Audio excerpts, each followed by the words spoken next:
तो नमस्कार, मैं पंडित ब्रजेश चंद्र पाठक मनोकामना ज्योतिष चैनल में ग्रह गोचरीय स्थिति, मासिक राशिफल, वार्षिक राशिफल, मूलांक राशिफल आदि के द्वारा वीडियो बना कर आप तक पहुंचाते रहता हूं।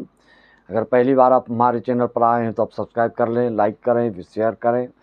जो भी आपको जानकारी चाहिए उसको कमेंट में भी भेज सकते हैं, जिस पर कि मैं वीडियो बना को आप तक पहुंचाते रहूं, आपको भला बुरा से अवगत कराते रहूं। मित्रों, गलतियां कहां पर होती हैं उस पर सभी को ध्यान देना पड़ता है। उससे आगे बढ़ने से पहले गणेश जी का ध्यान कर लें। वक्रतुंड महाकाय सूर्यकोटि समप्रभ निर्विघ्नं कुरु मे देव सर्वकार्येषु सर्वदा। जब भी कोई विधि का पालन नहीं करते हैं, नियम का पालन नहीं करते हैं, उल्टा पुल्टा किसी भी काम को करते हैं तो आपको फल नहीं मिलता है। वर्तमान में जो ग्रह गोचर चल रहा है, जिस राशि में सब ग्रह गोचर चल रहे हैं, वह किस राशि वाले को लाभ प्राप्त कराने वाले हैं, लाभान्वित कराने वाले हैं, उन्नति कराने वाले हैं, उत्कर्ष को प्राप्त कराने वाले हैं, उत्थान प्राप्त कराने वाले हैं, नौकरी को दिलाने वाले हैं, रोजगार व्यवसाय को दिलाने वाले हैं, विद्यार्थियों को विद्या प्रदान करने वाले हैं, देश विदेश जाने वाले को देश विदेश भेजने वाले हैं। ये सब तो आप करते रहते हैं, आपका कर्म है। लेकिन क्या सफलता आपको हर चीज़ में मिलती है? नहीं मिलती है। जन्म कुंडली की क्या उपयोगिता है, इसकी क्या सार्थकता है? जन्म कुंडली इसलिए बनती है कि आपका जो समय है व्यर्थ ना हो, दुरुपयोग ना हो, फालतू के समय, आपके ज़िंदगी का अमूल्य समय बर्बाद ना हो। आपको संतान से संबंधित क्या तकलीफ आने वाली है, दाम्पत्य जीवन में क्या तकलीफ होने वाली है, आपको चल अचल संपत्ति से क्या तकलीफ होने वाली है, आपको पैतृक संपत्ति से क्या तकलीफ होने वाली है, आपको केस मुकदमा से क्या हानि होने वाला है, आपको जेल योग आदि है कि नहीं है, बेवजह बिना गलती किए भी कैसे आप जेल चले जाते हैं, आदि आपकी कुंडली सब पहले से ही स्पष्ट कर देता है, क्लियर कर देता है, साफ कर देता है। इसलिए कुंडली की सबको सख्त ज़रूरत पड़ती है। वर्तमान में ये तो सनातनियों के लिए बिल्कुल वरदान साबित होता है, लेकिन अभी के समय में हर कोई, चाहे वो हिंदू हो, मुस्लिम हो, सिख हो, ईसाई हो, सभी लोग इस चीज़ पर विश्वास करने लगे हैं, यकीन करने लगे हैं। शर्त यही है कि आप अच्छे ज्योतिषी से अगर बात करते हैं तो आपको संतुष्टि मिलेगी, क्योंकि वह आप बीती हुई बातों को आपको अवगत कराते हैं, वर्तमान सिचुएशन के बारे में भी आपको अवगत कराते हैं और आने वाले भविष्य के बारे में भी आपको समझाते हैं, मार्गदर्शन देते हैं, उसके उपाय बताते हैं, उसके परिहार बताते हैं, उसका निदान बताते हैं, उसका रेमेडी बताते हैं। अच्छी तरह से प्रैक्टिसन करने से सारी बातों का जो है क्लैरिटी हो जाती है, उसमें कुछ आपको बचती नहीं है समझने को। आपके जो दशा अभी चल रहे हैं, जो या दशा आने वाली है, महादशा, अंतरदशा, वह आपको क्या देने जा रहे हैं, वह क्या देने वाले हैं? आपको सुखी बनाएंगे कि दुखी करेंगे? मान सम्मान देंगे कि अपमान करेंगे? आपको स्वस्थ बनाएंगे कि आपको अस्वस्थ करेंगे? आपको ऋण व्याधि से ग्रसित करेंगे उससे ऋण करेंगे? आपके अच्छे दोस्त मिलेंगे कि दुश्मन मिलेंगे? आपके जो संचित धन है वह भी व्यय होगा कि और कोष बढ़ेगा आपका? आदि दशा, ग्रह दशा से सब स्पष्ट हो जाता है, क्लियर हो जाता है। जिसके जीवन में जो दशाएं चलती हैं वो अगर शुभ योग कारक है, शुभदायक है, तो वह आपके स्वभाव, आपकी गतिविधि, आपके नेचर, हर चीज़ में परिवर्तन ला देता है और आपकी तरक्की, उन्नति, उत्थान होने लगता है। अगर वही दशा अंतरदशा खराब का योग बन गया, पूर्वजों के आपके स्वकर्म का भी उसमें दोष आ रहा है, तो हर चीज़ में विघ्न, बाधा, अवरोध, जहाँ दिक्कत ही दिक्कत होने लगती है। तो जब तक उसका निराकरण नहीं करेंगे, भूख लगती है तो खाना खाते हैं, प्यास लगती है तो पानी पीते हैं। अगर मन उदास रहता है तो भगवान के मंत्र का जाप कीजिए, अपने धर्म का पालन कीजिए। ठीक सब काम उल्टा करेंगे तो आप जो चाहेंगे वह कभी मिलेगा नहीं। भूख लगी तो आप पानी पी नहीं सकते, प्यास लगी तो खाना खा के आप तो उसकी तृप्ति नहीं पा सकते। जिस चीज़ की आवश्यकता है वही चीज़ आपको चाहिए, तभी आपको संतुष्टि मिलेगी।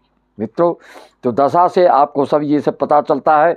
तो आप देखें कोई भी आपकी राशि हो, मेष से मीन राशि तक, दशा आपकी कौन चल रही है। अगर मेष लग्न है तो अग्नि तत्व की जो दशाएं हैं वह आपको निश्चित तौर पे फायदा पहुंचाएंगे।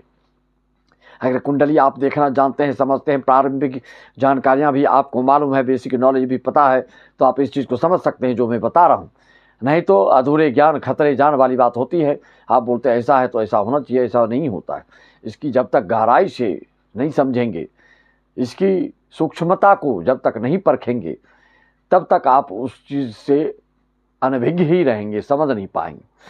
तो मेष राशि है आपकी, तो आपको क्या रत्न धारण नहीं करना चाहिए, लग्न के हिसाब से रत्न धारण आपको करना चाहिए। मैं शुरू से बता रहा हूँ, मेष लग्न है आपको तो अग्नि तत्व के जो राशि हैं, आपको सूर्य मतलब माणिक्य रत्न आपको फायदा करेगा, और दूसरा आपको पुखराज फायदा करेगा। अगर मेष लग्न है तो ये तीनों अग्नि तत्व के ग्रह हैं, और उसी से रिलेटेड आप अगर रत्न धारण करते हैं तो आपको राहत मिलती है।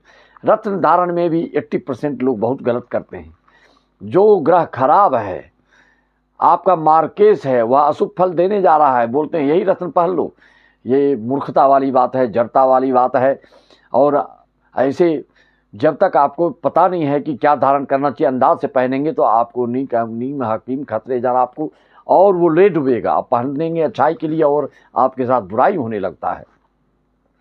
धनु लग्न है आपका और मकर राशि है, तो आप कभी भी नीलम मत पहनिए। मकर राशि के स्वामी शनि होते हैं, मकर कुंभ के, लेकिन सबके लिए यह उपयुक्त नहीं होता है। कभी कभी उल्टा परिणाम इसलिए होता है कि आपके लग्न कुछ और होते हैं, राशि कुछ और होते हैं। राशि के स्वामी आपके लिए शुभ फलदायक नहीं, मार्केस होते हैं, तो जितना धन देंगे उससे ज़्यादा आपकी बीमारियों में पैसा व्यय कर देंगे। इसलिए धनु राशि हो, धनु लग्न हो, मकर राशि हो, तो कदापि आपको नीलम नहीं पहनना चाहिए। अगर सिंह लग्न है, मकर राशि है, तो वो भी आपको नीलम नहीं पहनना चाहिए। कुंभ लग्न है और सिंह राशि है तो आपको माणिक्य नहीं पहनना चाहिए, इसका उपाय करना चाहिए। ये तो दिक्कत होती है। मिथुन लग्न है तो आपको पुखराज कदापि नहीं पहनना चाहिए, केंद्राधिपति दोष लगता है इसमें। इनके उपाय होते हैं, इसके जप होते हैं, इसके कई रेमेडी दिए गए हैं, लेकिन इसका रत्न धारण करके सोचोगे आपकी ये हमको शुभ फल नहीं देने लगे तो गलत है। आपका कोई दुश्मन है, उसकी ताकत बढ़ाओगे तो वह आपको और हमला करेगा, यह ध्यान दीजिए। कोई आपका मित्र है, वह कमज़ोर है, तो मित्र की शक्ति बढ़ेगी तो आपके लिए शुभदायक होगा। उसी तरह से राशि के स्वामी, भाव के स्वामी आदि कुंडलियों को देखना होता है, अवलोकन करना होता है, तब उसके ऊपर आपको प्रकाश डालकर समझाकर पहनाया जाता है। विधिवत मुहूर्त के हिसाब से मंत्र को अभिमंत्रित करके उसको प्रतिष्ठित करके फिर आप धारण करते हैं तो उसका लाभ मिलता है। सिर्फ ऐसी खरीद लिए, पहन लिए तो भी नहीं होता है। नक्षत्र के अनुसार, मुहूर्त के अनुसार, जब भूख लगती है तो खाना खाते हो, जब प्यास लगती है तो पानी पीते हो। उसी तरह से जब जिसका जो नक्षत्र है उसी नक्षत्र में रत्न धारण करते हैं, उसी नक्षत्र में जब जब तप करते हैं, पूजा करते हैं, और उसी आपके अपने ग्रह दोष के अनुसार जब कथा प्रवचन पूजा श्रीमद् भागवत पुराण, श्रीमद् भगवत गीता और देवी पुराण आदि सुनते हो, कुंडली के हिसाब से आपके इष्ट देव कौन है, कुल देवी कौन है, आदि आदि की जांच पड़ताल सब क्लियर हो जाता है, तब जाकर आपको फायदा होता है। ऐसी ढेला फेंकेंगे, आडंबर करेंगे, तो इसीलिए कबीरदास जी ने आडंबर पर बहुत चोट किया। अभी वर्तमान आडंबर ही आडंबर चल रहा है। कथा में भी कथा की शैली, कथा मंच की परंपरा, व्यास गद्दी की परंपरा जो है शास्त्रीय शास्त्रोक्त, तो उसको कोई पालन नहीं कर रहा है। जितनी मात्रा में आप पालन करते हैं उतनी मात्रा में आपको अवश्य फल मिलता है। इस घोर कलयुग में जितना पापाचार, जितना दुराचार, जितना अन्याय बढ़ रहा है, उसके हिसाब समझिए कि आप बहुत सुखी हैं। इतने में तो सबको बिल्कुल मिट्टी पली धूल धूसरित नष्ट नाबूद हो जाना चाहिए। लेकिन भगवान की कृपा, संतों की कृपा, मंत्रों की कृपा, कथाओं से, जप तप पूजा से ही हम सब बचे हुए हैं। जब तब प्रकृति का प्रकोप आपको दिखता है तब आप नतमस्तक होते हैं, अन्यथा उदंडतापूर्ण हम लोग सब व्यवहार करते हैं और सोचते हैं कि ज़िंदगी ऐसे ही रहेगी, और सोचते हैं कि हम कभी मरेंगे ही नहीं।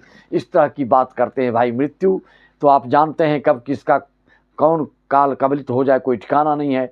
कोई जवानी के जोश में बोलने अंट संट बोलता है, कोई कुछ बोलता है, कोई कुछ करता है, उसको ये नहीं पता कि भाई मृत्यु किसी के बस की नहीं है। जो 80 साल है वो और 120 साल 30 साल बच सकता है, जो 30-40 साल है उसकी अकाल मृत्यु हो सकती है, क्योंकि आपकी अपनी दिनचर्या, आपकी अपनी दैनंदिनी, आपकी अपने शास्त्रोक्त नियम का पालन, आपके अपने श्रेष्ठों का पालन, आपके अपने गुरुजनों का पालन, संत मंत्र रीति रिवाजों को जब तक पालन नहीं करेंगे, उसके नक्शे कदम पर नहीं चलेंगे, तो आपको किसी चीज़ का लाभ नहीं होने वाला है। आपके अपने मन की संतुष्टि के लिए कुछ कर लेते हैं, कुछ पूछ लेते हैं और सोचते हैं कि हम अपना कर्तव्य का निर्वहन कर लिए, ऐसा कदापि नहीं होता है। आप वीडियो में सोचेंगे इस तरह की बात क्यों बोलते हैं, जो हकीकत है वस्तु स्थिति से आपको अवगत करा रहा हूँ। दुनिया में जो भी है हर चीज़ का नियम का पालन से ही वो आगे बढ़ते हैं।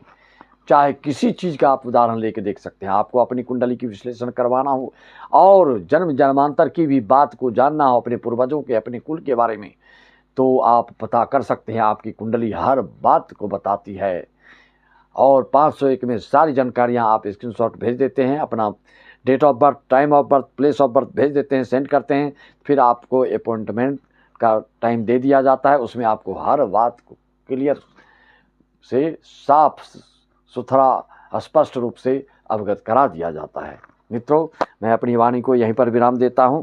आगे के वीडियो में इसी तरह से बिल्कुल सारगर्भित जानकारी आपको प्राप्त होते रहे। आप इसको शेयर लाइक अवश्य करें, बेल आइकन भी दबाएं। सबको मेरा राम राम, जय श्री राम, ओम नमः शिवाय, हरि ओम तत्सत, जय सत्य।